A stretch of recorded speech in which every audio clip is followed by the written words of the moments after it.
ویران جگہ رکھ دوں گا. یہ دل میں اس نے سوچا.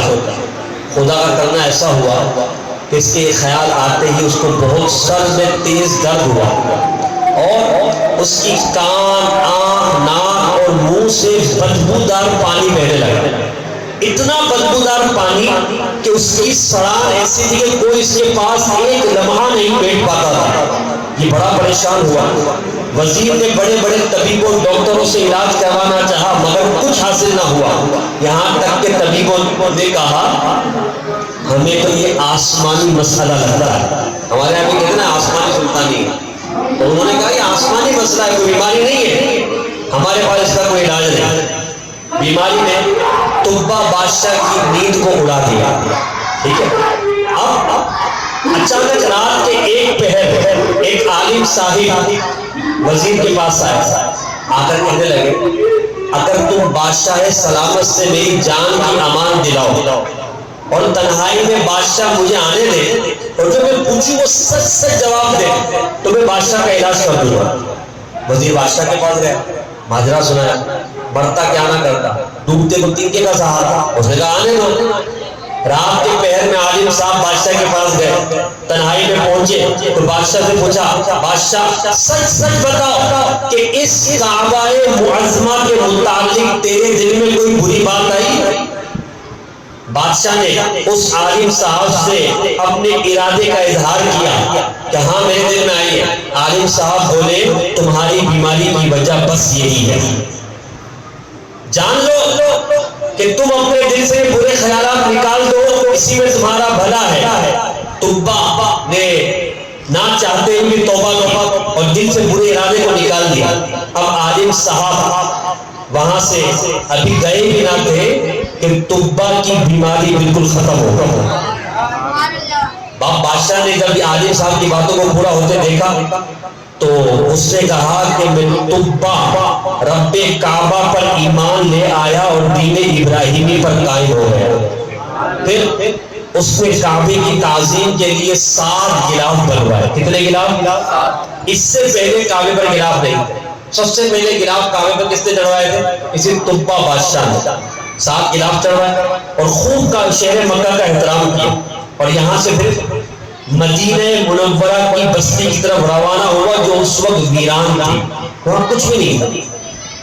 مدینہ شریف میں آبادی نہ تھی، پانی کا صرف ایک چشمہ تھا. بادشاہ اپنی فوج کے ساتھ وہاں پہنچا، 4000 علماء بھی اس کے ساتھ تھے. اسی پانی کے چشمے کے پاس انہوں نے ٹھہراؤ کیا. اب یہاں سے جب جانے کا ارادہ ہوا تو 4000 علماء میں سے 400 علماء نے آپس میں مشورہ کیا اور یہ فیصلہ کیا کہ ہم مر جائیں گے مگر مدینہ چھوڑ کے نہیں رہیں گے. بادشاہ چاہے ہمیں جلا دے، مار ڈالے، ہمیں یہاں سے نہیں جانا.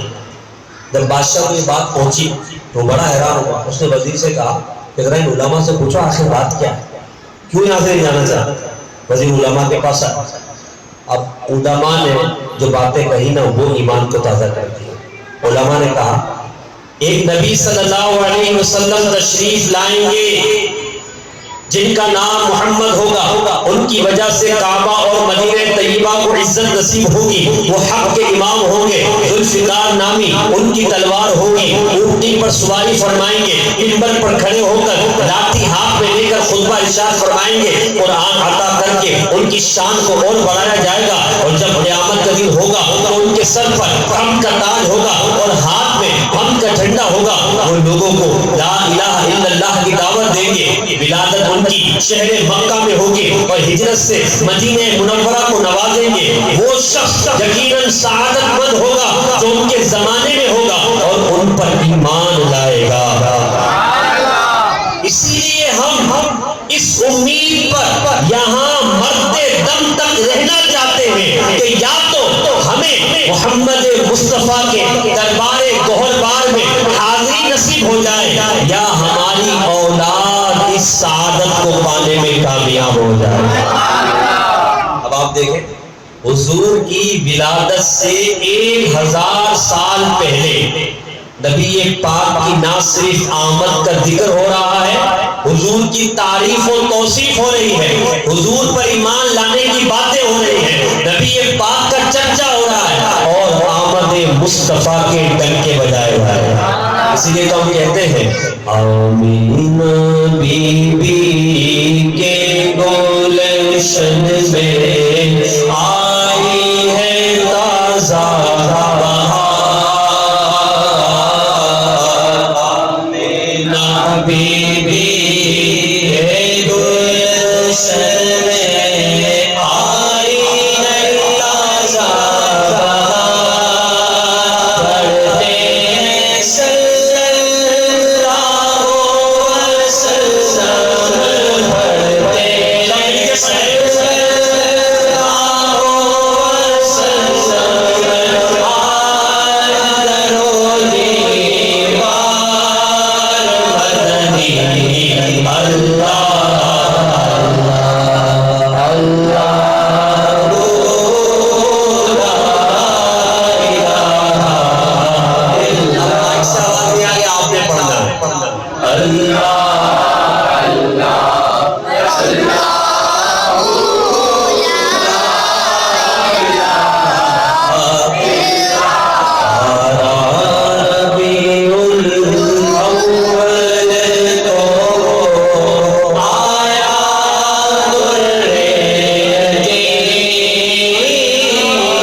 وزیر کی زبانی جب بادشاہ نے یہ معاملہ سنا تو طبا نے سوچا کیوں نہ میں بھی یہی شہر مدینہ میں رک جاتا 400 علماء کے ساتھ اور ایک سال یہاں رکتا ہوں، اگر اس عرصے میں نبی پاک کی ولادت ہو جاتی ہے تو ان کا دیدار پا کر صحابیت کا شرف پالوں گا۔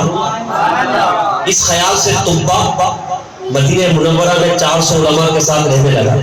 وہاں اس نے 400 علماء کے لیے عالی شان مکانات بنوائے، ان کی شادیاں کروائی، ان کو خوب مال و دولت دی۔ جب سال گزر گئے تو اب بادشاہ نے وہاں سے جانے کا ارادہ کیا، مگر جانے کے لیے اس نے بارگاہ رسالت مآب میں ایک خط لکھا، 1000 سال کے محبت نامہ، پیار، عشق، کیا لکھا؟ ایمان تازہ کرتا۔ سنیں، اس نے لکھا طبع الاول عمیر بن وردہ کی طرف سے دو جہان کے رب کے رسول اور سب سے آخری نبی محمد بن عبداللہ کی طرف میرا یہ خط ہے۔ یہ خط اللہ کی امانت جس کو ملے وہ اس کے مالک تک پہنچا۔ نبی پاک کی آمد سے 1000 سال پہلے بھی حضور کی ختم نبوت کا اعلان ہو رہا ہے۔ طبع الاول اپنے خط میں لکھ کر گیا ہے کہ سب سے آخری نبی محمد مصطفیٰ احمد مجتبیٰ آمنہ کا لاڈلا شفیع الورا آسیوں کا آسرا ہے یقین فاطمہ عقیدہ عائشہ آخری نبی بچہ بچہ بول اٹھا۔ یہ سب سے آخری نبی کے نعرے ہمارے وہی لگا ہے، یہ حضور کی ولادت سے پہلے لگ رہے ہیں۔ حضور کیا ہے؟ سب سے آخری۔ پھر اس نے لکھا یا محمد میں آپ پر اور قرآن مجید پر ایمان لاتا ہوں، آپ کے دین اور سنت کو اپناتا ہوں، آپ کے اور ہر چیز کے رب پر ایمان لاتا ہوں اور جو شریعت آپ لائیں گے اسے بھی قبول کرتا ہوں۔ اگر میں آپ کی صحابیت کا شرف پانے میں کامیاب ہو گیا تو یہ مجھ پر رب کا انعام ہوگا، اور اگر یہ سعادت مجھے نہ مل سکی، اب اس کا جملہ سنیے گا، کہتا ہے، لکھتا ہے کہ اگر یہ سعادت مجھ کو نہ مل سکی تو قیامت کے دن آپ مجھے مت بھول جائیے۔ قیامت کے دن آپ میری شفاعت فرمائیے گا، آقا میں آپ کا فرما بردار امتی ہوں اور آپ کی تشریف آوری سے پیروی کرنے والا ہوں اور آپ کے والد ابراہیم علیہ السلام کے دین پر ہوں۔ یہ خط لکھنے کے بعد طبا نے اس پر اپنے سنہرے مہر لگائے، جس پر یہ عبارت لکھی تھی للہ الامر من قبل والبعد وَيَوْمَئِذٍ يَفْرَحُ الْمُؤْمِنُونَ بِنَصْرِ اللَّهِ، اللہ ہی کا حکم ہے اس سے پہلے اور بعد، اور اس قیامت کے دن اللہ کی مدد سے مومنین خوش ہوں۔ یہ خط بند کر کے اس نے انہی عالم صاحب کو دیا جنہوں نے اصلاح کی اور کہا کہ یہ خط آپ کے سپرد وصیت ہے، اگر آپ محمد مصطفیٰ کا زمانہ پائیں تو انہیں میری طرف سے پیش کر دیجیے گا، نہیں تو آپ کی نسل در نسل اس کی حفاظت کر دی جائے اور بارگاہ رسالت میں میرا یہ پیغام پہنچا۔ اس کے بعد طبا مدینہ منورہ سے ہند کے شہر غسان آیا اور وہی اس کا انتقال ہو گیا۔ اب طبا کے انتقال کے 1000 سال بعد مکے کی سرزمین پر نبی پاک کی ولادت ہوتی ہے۔ نبی پاک کی ولادت ہوتی ہے۔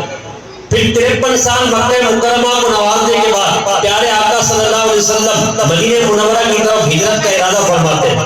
اس ہجرت سے مسلمانوں کی مدد کرنے والے مدینے کے مسلمانوں کو انصار کہا جاتا ہے۔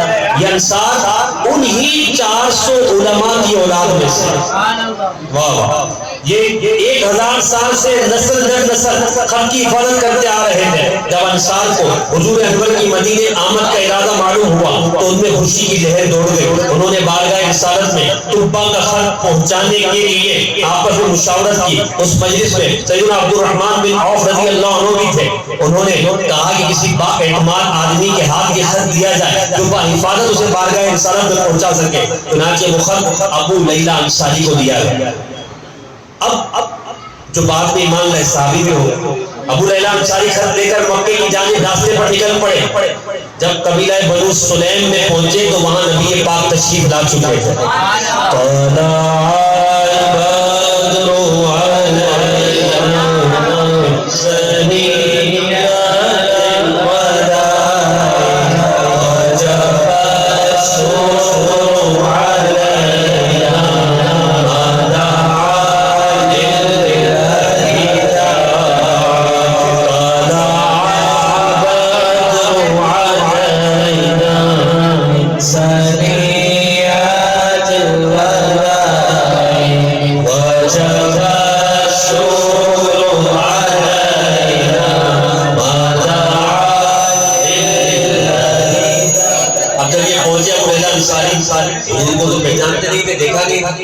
پہچانتے نہیں تھے۔ جب یہ نبی پاک نے ابو لیلہ انصاری کو دیکھا، اب ذرا سنیے گا غور سے، ابو لیلہ انصاری کو دیکھا، فرمایا انت ابو لیلہ، کیا تم ابو لیلہ ہو؟ انہوں نے کہا جی ہاں۔ یہ غیب کی خبر سن کر ابو لیلہ حیران ہوئے۔ پھر نبی پاک نے فرمایا دوسری غیب کی خبر دیتے ہوئے وَمَعَكَ كِتَابُ طُبَّ الْأَوَّلِ، اور تمہارے پاس طبا بادشاہ کا خط موجود ہے؟ انہوں نے کہا جی ہاں۔ ان سے رہا نہ گیا، کہنے لگے یہ شخصیت جو میرا نام بھی جانتی ہے، میرے آنے کا مقصد بھی جانتی ہے، آخر ہے کون؟ پوچھا من انت، آپ کون ہیں؟ نبی پاک نے فرمایا انا محمد رسول اللہ، اول و آخر سب کچھ جانے، دیکھے بڑی تو قریب،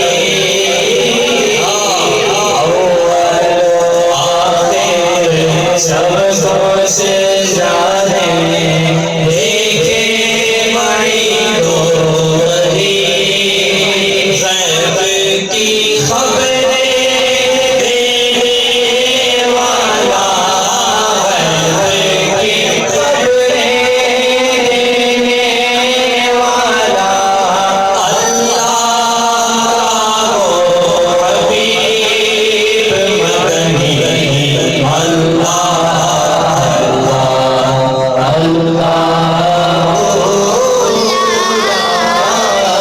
اللہ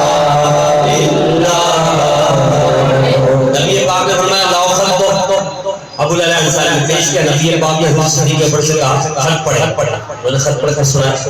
جب نبی پاک کے سامنے خط پڑھا گیا تو حضور نے فرمایا 3 مرتبہ مرحبا بالاخ الصالح، میرے بھائی کو خوش آمدید۔ پھر اس کے بعد ابو لیلہ انصاری مدینے سے واپس مدینے پاس آئے اور آ کر ساری ارداز سنائے۔ تو مدینے والوں نے ان کو بڑا انعام و اکرام دیا. اب نبی پاک علیہ السلام صلی علیہ کے صداؤں میں مدینے پاک کی فضاؤں میں تشریف لائے، یثرب کو مدینہ بنایا.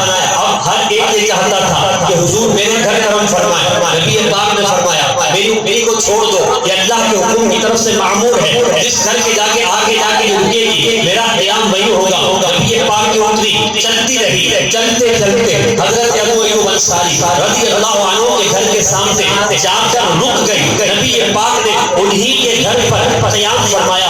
علماء فرماتے ہیں حضرت ابو ایوب انصاری رضی اللہ تعالیٰ عنہ ان 400 علماء میں سے اسی عالم صاحب کی اولاد میں سے تھے جنہوں نے طبہ کی اصلاح کی. یہ وہی گھر تھا جو طبہ اول نے ان عالم صاحب کے لیے بنایا تھا. مزہ آیا؟ بولیے. حضور کی ولادت سے 1000 سال پہلے حضور کی آمد کا ذکر اوصاف کے ساتھ ہو اور حضور کا چرچا ہو تو مجھے بتائیے کہ جب نبی پاک کا چرچا 1000 سال پہلے ولادت سے ہے تو 1450 سال ولادت کے بعد بھی نہیں ہو سکتا. حمید و محمود محمد تو جگ کا سلطان.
ساڑھے 1400 سال پہلے ہم منائیں تو 1400 سال والا منائیں تو فرق تو خالی زمانے کا ہے. وہ 1000 سال پہلے حضور کو یا رسول اللہ کہہ رہا ہے. اب 1450 سال بعد اگر حضور کو کہے تو پھر کیا مسئلہ؟ کوئی مسئلہ نہیں ہے.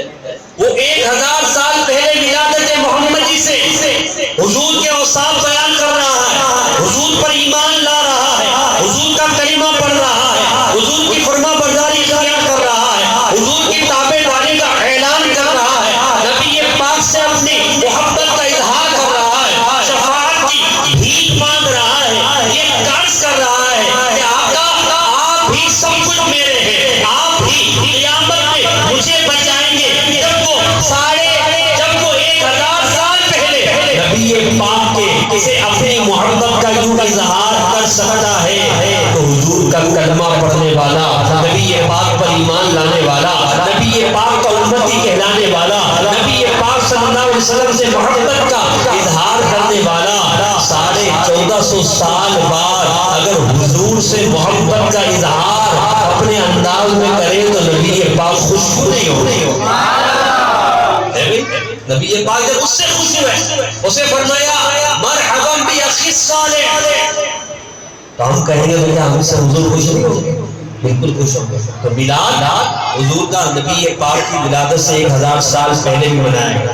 اب یہاں چند باتیں میں عرض کر کے بیان ختم کرتا ہوں. دیکھیے میلاد ہم مناتے ہیں، آپ بھی منا رہے، میں بھی منا رہے. سوال یہ ہے ہم نے مقصد میلاد کو کیا سمجھا؟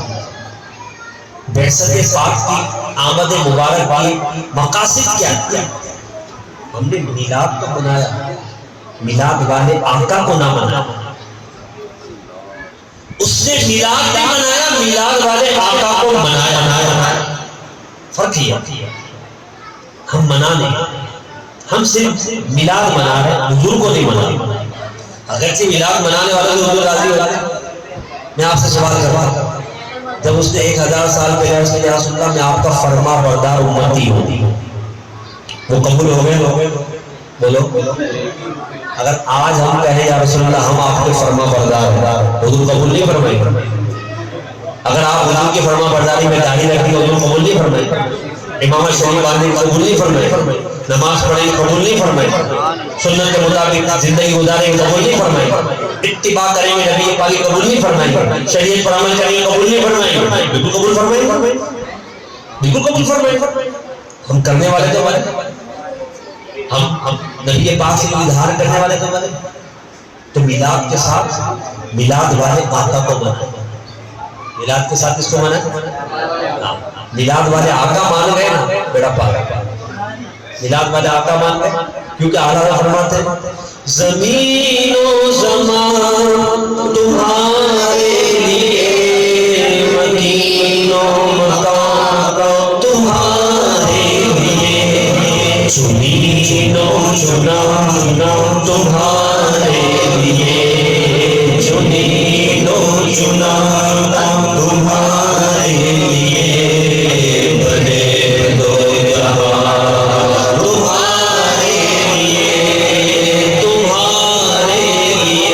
تو ہے صبا وہ چلے کہ باغ بھلے، وہ پھول کھلے کہ دن ہو بھلے. کیسے قیامت کا دن تو 50,000 سال کا سب سوابین اور کعبے کی دیکھتی زمین، ننگے بدن ننگے پاؤں، بھوک پیاس گرمی کی شدت، سینے میں نار ہے، کوئی کسی کا پوچھنے والا نہیں ہے. وہاں گلزار، وہاں پھول، ٹھنڈی ہوائیں کہاں؟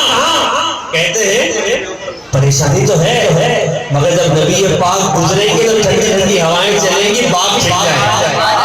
صبا وہ چلے باغ بھلے، وہ پھول کھلے کہ دل ہو بھلے، باغ تلے سنا میں کھلے. وہ امام ہوتا 1000 سال پہلے علماء نے جو بیان کیا تھا، کیا کہا تھا؟ انہیں قیامت میں حمد کا جھنڈا دیا جائے گا. وہ کتنا بڑا ہوگا؟ اتنا بڑا ہوگا کہ حضور کی ساری امت اس کے لیے جمع ہو جائے گی. اور حضور صلی اللہ علیہ وسلم کو وہ دیا جائے گا.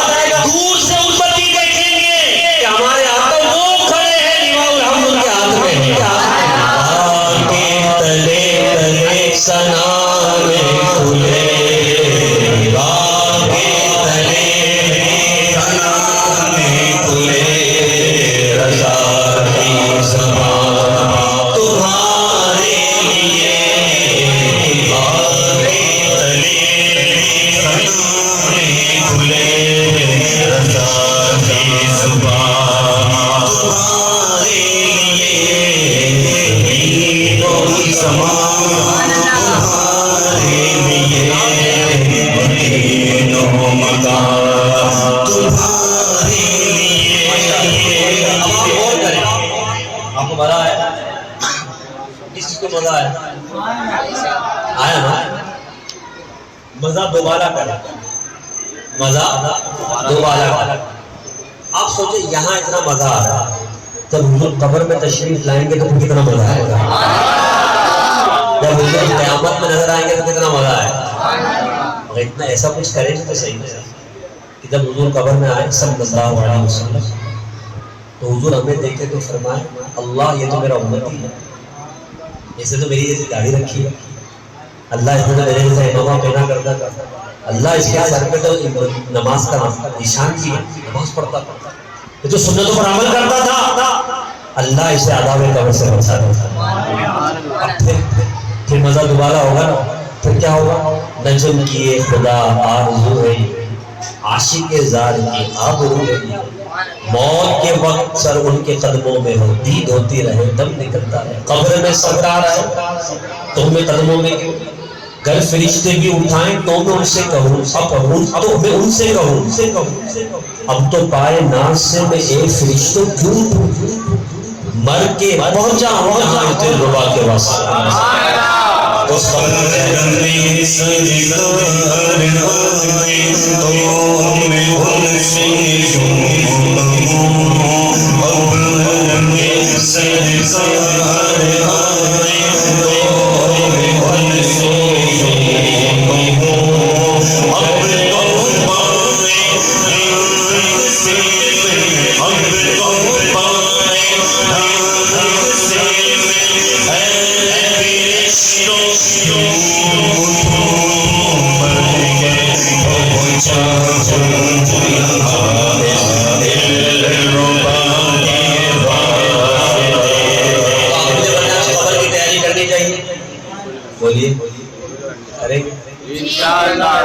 جس میلاد والے آقا کو ہم یاد کر رہے ہیں، نبی پاک کیا قبر میں ہمیں بھولے؟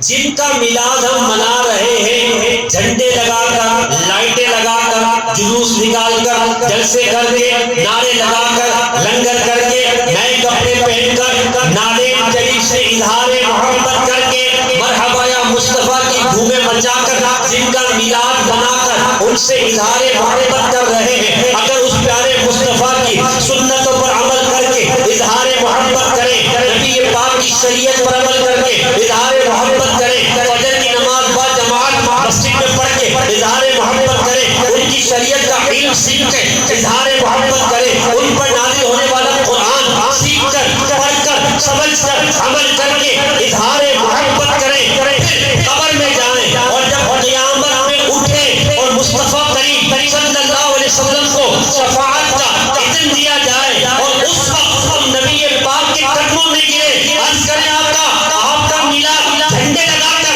منایا کرتا تھا، آپ کی آمد کے چرچے کیا کرتا تھا، اپنے گھر کو سجایا تھا، مگر یا رسول اللہ آپ کی محبت میں میں نے اپنے دل کو بھی سجایا تھا، اپنے سر کو بھی سجایا تھا، اپنے چہرے کو بھی سجایا تھا، اپنے جسم کو بھی سجایا تھا۔ آقا دنیا میں آپ کی محبت کا اظہار بڑے گج بھر کے کیا کرتا تھا، یا رسول اللہ آج آپ اعلان فرما دیں کہ یہ میرا امتی ہے، فرشتوں اس کو جنت میں لے کر چلے جائیں۔ اعلیٰ حضرت فرماتے ہیں جو نہ بھولا ہم غریبوں کو رضا، یاد اس کی اپنی عادت۔ میں تو ایک بات کہتا ہوں، جب نبی پاک کی چاہت جنت میں لے جاتی، چاہت مانے محبت، تو کیا حضور کی اطاعت جنت میں نہیں جائے گی؟ حضور کی شریعت جنت میں نہیں جائے گی؟ حضور کی سنت جنت میں نہیں جائے گی؟ میرے آقا فرماتے ہیں من احب سنتی فقط احبنی، جس نے میری سنت سے محبت کی اس نے مجھ سے محبت کی، ومن احبنی کان معی فی الجنہ، اور جس نے مجھ سے محبت کی وہ میرے ساتھ جنت میں ہوگا۔ کسی کو جنت میں حضور کا پڑوس چاہیے؟ تو دنیا میں حضور کی سنت کوئی شریعت کو اپنائے، میلاد کے ساتھ ساتھ چاہت کے ساتھ ساتھ کردار بھی ہونا چاہیے۔ شعر ہے نا، جنت میں لے کے جائے گی چاہت رسول، ہم کہتے ہیں یہ بھی صحیح ہے، چاہت بھی اپنی جگہ، مگر یہ بھی تو کہیں نا جنت میں لے کے جائے گی اطاعت رسول، جنت میں لے کے جائے گی سنت رسول۔ کیوں کرنا میرے دل میں ہو رسول کی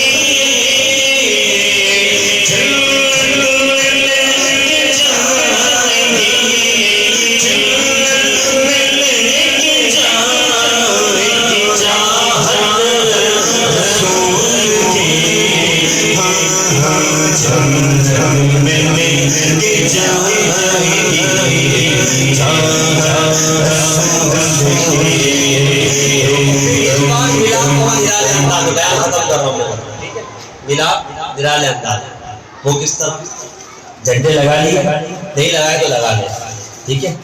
اگر نماز نہیں پڑھتے تو خدا کے لیے نماز پڑھتے ہیں۔ اگر آج عشاء نہیں پڑھی ہے نا، میں آپ سے ہاتھ جوڑ کے عرض کرتا ہوں عشاء پڑھے بغیر مت سوئے، اگر آج رات موت آ جائے گی تو نبی پاک کو قبر میں کیا دکھائیں گے؟ یعنی مرحبا کے نعرے لگاتے تھے، مؤذن حیا علی الصلاۃ کہتے تھے، ہم ہم سو رہے ہیں. یہ کیا ہے؟ یہ کیا ہے؟ آج نیت کرنا انشاءاللہ سنت پر عمل کروں گا، نماز با جماعت پڑھوں گا، سیکھوں گا، سنتیں سکھاؤں گا، اور انشاءاللہ خود بھی نیک بنوں گا، اپنے گھر والوں کو نیک بناؤں گا. دعوت اسلامی ہمیں یہی ذہن دیتے ہیں. امیر اہل سنت نے ہمیں یہی پیغام دیا، میلاد منانا ہے، میلاد والے آقا کو منانا ہے. تو شریعت و سنت کے آئینہ دار بن جائے. دعوت اسلامی کا ہفتہ وار اجتماعات میں آئیں، مدنی قافلوں میں سفر کریں، مدنی مذاکرے روزانہ امیر اہل سنت فرما رہے ہیں اس میں شرکت کریں. گھر بیٹھے دینی ماحول چاہتے ہیں، مدنی چینل دیکھتے ہیں. سوشل میڈیا آپ یوز کرتے ہیں تو دعوت اسلامی کے سوشل میڈیا کے مختلف پیجز ہیں، ان کو لائک کریں، ان کو دیکھیں، ان کے کلپس دیکھیں. یہ آپ کا دینی ماحول آپ کے ذہن میں اجاگر کرے گا. اور انشاءاللہ نماز، سنت، شریعت، قرآن سے محبت دل کے اندر آئے گی. اور یقین مانیں جب آپ سنت و شریعت کے پابند بن جائیں گے نا، داڑھی رکھ کر میلاد منا کر تو دیکھیں، امامہ باندھ کر میلاد منا کر تو دیکھیں، جھنڈا لگانے سے زیادہ مزہ آئے گا. ہاں صحیح بتا رہا ہوں، وہ مزہ آئے گا جو آپ کو آج تک نہیں آیا ہو. تو نیت کر لو انشاءاللہ داڑھی بھی رکھیں گے، امامہ بھی باندھیں گے، سنت کے مطابق شریعت پر عمل کرتے ہوئے زندگی گزاریں گے. اللہ پاک مجھے اور آپ کو نبی پاک کی سچی محبت عطا فرمائے، اور شریعت و سنت کا آئینہ دار بنائے، اور شریعت کے مطابق زندگی گزار کر نبی پاک کو راضی کرنے والا بنائے. آمین بجاہ خاتم النبیین صلی اللہ علیہ وآلہ وسلم.